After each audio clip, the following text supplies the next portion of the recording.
নমস্কার। আজকে একটি বিষয় আপনাদের সাথে শেয়ার করতে চাই।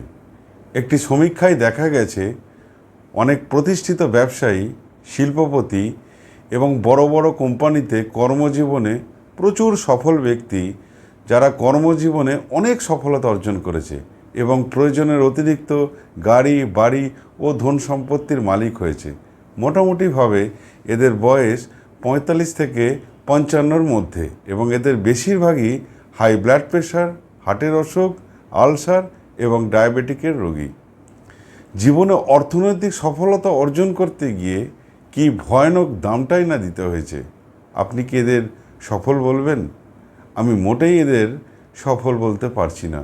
যে ব্যবসাকে দাঁড় করাতে গিয়ে আপনাকে ডায়াবেটিক বা হার্টের রোগী হতে হয়, অন্য কেউ তাকে সফল বললেও আমি কিন্তু তাকে সফল বলবো না।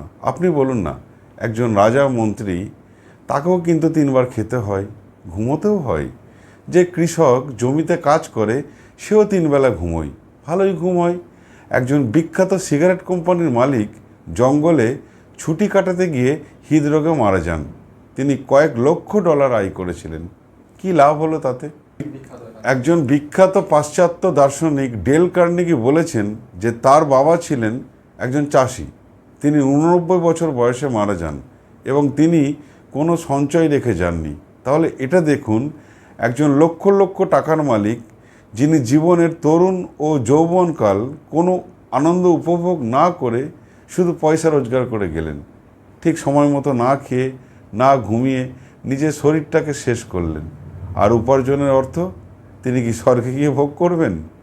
না, তিনি স্বর্গে গিয়ে ভোগ করতে পারবেন না।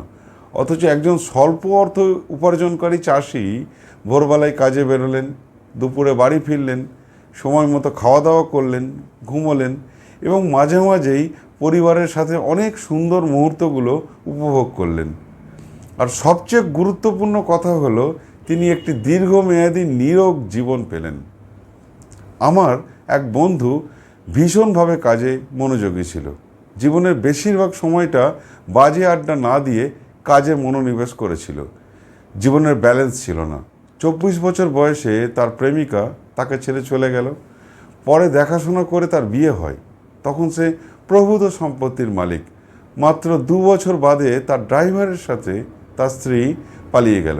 অথচ পাড়ার সুশান্ত একটি চায়ের দোকান চালিয়ে 1 কামরার ঘরে ভাড়া থেকে তার স্ত্রী ও 2টি কন্যা সন্তান নিয়ে দিব্যি আনন্দে দিন কাটাচ্ছে। মাঝে মাঝে দোকান বন্ধ রেখে বেরিয়ে পড়ে পরিবারের সাথে ঘুরতে। আমরা যখন জিজ্ঞাসা করি, এতদিন দোকান বন্ধ রাখছো যে, খরিদ্দার নষ্ট হয়ে যাবে তো? তখন সুশান্ত হাসি মুখে জবাব দেয়, যা হবে তা দেখা যাবে। নিশ্চিন্ত মনে, টেনশন ছাড়া কি করে জীবনটাকে চালাতে হয় তা ক্লাস 6 পাস করা ওই সুশান্তের কাছে শিখতে হয়। আমি এটা বলতে চাইছি না যে আপনি পয়সা উপার্জনে মনোযোগী হবেন না। আমি বলতে চাইছি যে নিজের জীবিকার সাথে সাথে জীবনের অন্য দিকগুলোও খুব প্রয়োজন। একটু সময় বার করুন, একটু বিচার বিশ্লেষণ করুন, মাঝে মাঝে একটু ব্যায়াম করুন এবং বন্ধু বান্ধব, আত্মীয় পরিজন নিয়ে সুন্দর মুহূর্তগুলো উপভোগ করুন। ছোটদের পড়াশোনার দিকে নজর দিন, বাড়ির বড়দের শারীরিক সমস্যার দিকে খেয়াল রাখুন এবং মাঝে মধ্যে বেরিয়ে পড়ুন নতুন নতুন জায়গায়।